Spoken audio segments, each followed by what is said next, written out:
il fit souffler un vent d'Orient dans les cieux. Et par sa puissance, il a apporté le vent du sud. Il fit aussi pleuvoir sur eux de la viande comme de la poussière, des oiseaux à plumes comme le sable des mers. Et il les laissa tomber au milieu de leur camp, tout autour de leurs habitations. Ils mangèrent et furent rassasiés, car il leur donna ce qu'ils désiraient. Ils n'ont pas été privés de leur désir. Mais comme leur nourriture était encore dans leur bouche, la colère de Dieu vint contre eux, et tua les plus forts d'entre eux, et frappa les hommes d'élite d'Israël. Malgré cela, ils péchaient encore, et ne croyaient pas à ses merveilles.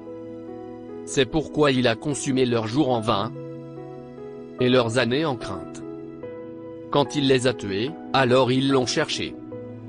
Et ils revinrent et recherchèrent Dieu avec ferveur. Alors ils se souvinrent que Dieu était leur rocher, et le Dieu très haut leur rédempteur. Mais ils le flattaient de leur bouche, et ils lui mentaient de leur langue. Car leur cœur n'était pas ferme envers lui, et ils n'étaient pas fidèles à son alliance. Mais lui, plein de compassion, a pardonné leur iniquité, et ne les a pas détruits.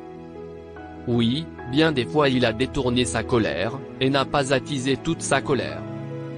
Car il s'est souvenu qu'il n'était que chair, un souffle qui passe et ne revient plus. Combien de fois l'ont-ils irrité dans le désert? Et l'ont-ils attristé dans le désert? Oui, encore et encore ils ont tenté Dieu, et ont limité le Saint d'Israël.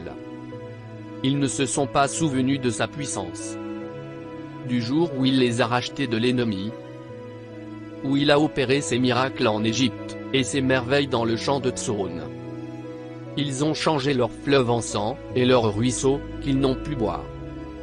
Il envoya parmi eux des essais de mouches, qui les dévorèrent, et des grenouilles, qui les détruisirent. Il a aussi donné leur récolte à la chenille, et leur travail à la sauterelle. Il a détruit leurs vignes par la grêle, et leurs sycomores par le gel. Il livra aussi leurs troupeaux à la grêle, et leurs troupeaux à la foudre ardente.